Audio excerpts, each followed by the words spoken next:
paldies. Man šeit ļoti patīk, jo es esmu vienīgā Igaunijas tiesnesis un vienmēr izbaudu savus 15 slavas minūtes. Pirmkārt, atbildot uz Konstantīna jautājumu, Igaunijā šī sajaukšanas iespēja man arī bija. Tur nav ekspertu, var sniegt kaut kādus pierādījumus, bet vispārīgi tas ir tiesību jautājums, nevis eksperti to lemj. Es neiedziļināšos šajās lietās tik ļoti detaļās, bet sniegšu pārskatu par tendencēm, ko mēs darām, ko mēs redzam.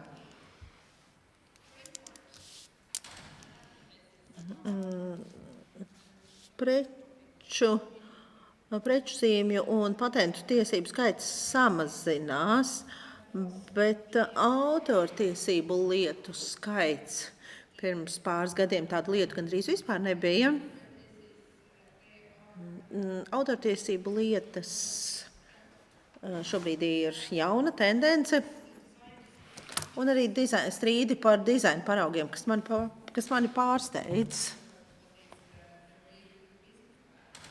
Es nezinu, kāds ir īstais iemesls, kāpēc tas tā ir, bet es minu, ka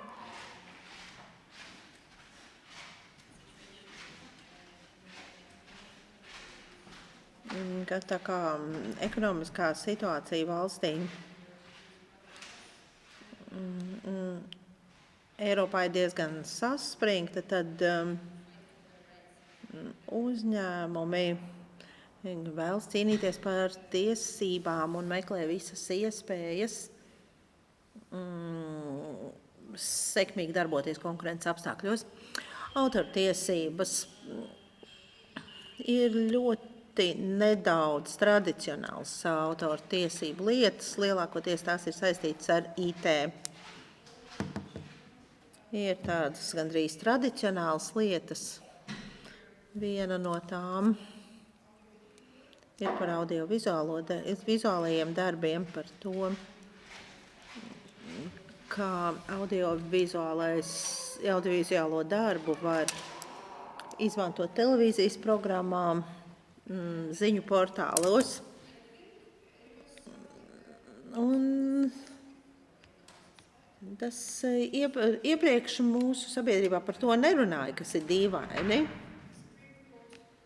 Un augstākā tiesa ir nonākusi pie secinājuma, ka audiovizuālo darbu, kas ir aizsargāts ar autortiesībām, var izmantot informatīvos nolūkos.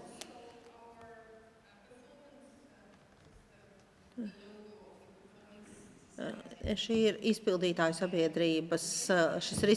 sabiedrības logo, un viņi beidzot sāka strādāt un sāka konsultēt aktierus, kas piedalās televīzijas programmās vai reklāmās, sāka stāstīt viņiem, ka viņiem ir tiesības, ka viņiem ir jāparaksta rakstisks līgums, lai piedalītos šādos darbos, un tāpēc tiesā ir pāris lietas, lielākā daļa no tām tiek atrisinātas ļoti ātri, un es nezinu, cik daudzi no šiem strīdiem tiek risināti tiesā, bet es esmu ļoti priecīga, ka beidzot šī asociācija ir sākusi darīt to, kas ir viņu uzdevums.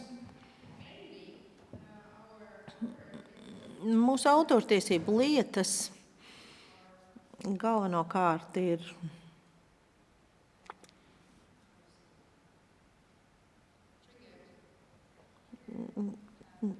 ierosinātas sakarā ar digitālo pasauli, kādā šobrīd dzīvojam. Tikai pāris lietas, pastāstīšu par pāris lietām, lai redzētu, lai parādītu, cik dažādas ir digitālās programmas autortiesību jomā. Tās ir grāmatvedības sistēmas, lielās IT sistēmas, piemēram, domēnu vārdu reģistrēšanai. Bet es domāju, ka interesantākā no šādām lietām ir šī te stāsts ir par arhitektūru. Un no šīs lietas ir izrietējušas vairākas tiesas lietas. Protams, viss sākās ar jauku sadarbību starp šiem diviem uzņēmumiem. Un tad šie uzņēmumi izgatavoja militārā lauka hospitāļa prototipu. Un tad šie partneri sastrīdējās. Un tad, kad viņi sastrīd, tad, kad biznesa partneri sastrīdas, tad ir darbs tiesai. Tika savākti bija pierādījumu vākšanas lieta, lai iegūtu, lai saņemtu rasējumus no šī militārā hospitāļa. Bija arī strīds par publisko iepirkumu. Tas nonāca augstākajā tiesā pirms pāris nedēļām.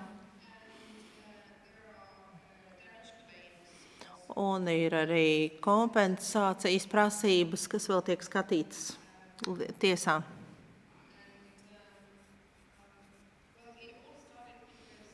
Un tas viss sākās tāpēc, ka sadarbība nebija dokumentēta precīzi.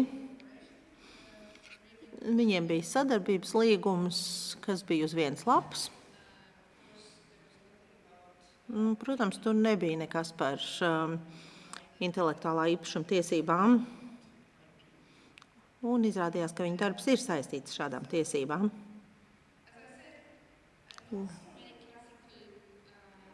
Kā jau teicu, mums nav tik daudz klasisku IP lietu, jo lielākā daļa no šiem jautājumiem ir saistīti ar citām tiesas lietām, pakalpojumu līgumiem, piemēram, daudz arī publiskā iepirkuma strīdiem, ko ir izraisījuši IP un IT jautājumi. Un tikai dažos vārdos, kāpēc samazinās preču zīmju lietu skaits. Tas nozīmē, ka pārvaldes tiešām labi dara savu darbu. Pagājušajā gadā viņiem kopā bija 57 lietas, 49 lēmumi, un 3 no šīm lietām tika pārsūdzētas tiesā. Tas nozīmē, ka šie biroji, šīs pārvaldes ļoti labi dara savu darbu. Tiesā ir pāris preču zīmju lietas, bet galvenokārt tās attiecas tie strīdi par domēnu nosaukumiem, par tīmekļa vietām. Un šeit atkal ir stāsts par e-komerciju, kas mūsu ekonomikā pieaug. Runājot par dizainu, mode, ļoti praktiskas lietas par iepakojumiem. Mums ir kādas 5 lietas par iepakojumiem.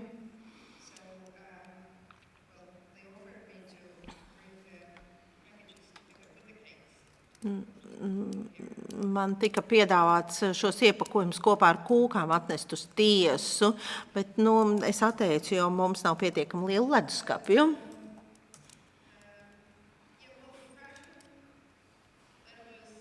Modes lieta.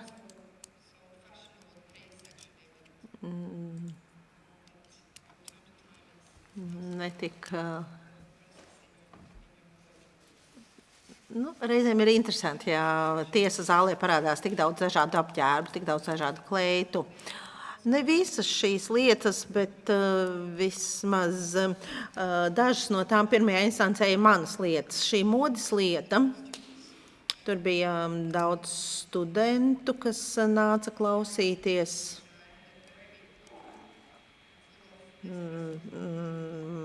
Man tiesas zālē bija gan zīmējumi, gan skaistas kleitas, un tad vienīgā vieta, kur mēs varējām izvietot zīmējumus, lai tos salīdzinātu, bija izklāt tos uz grīdas. Tas nozīmē, ka es kāpu uz beņģa, uz solu, lai nofotografētu studentiem. Tas likās ļoti jautri.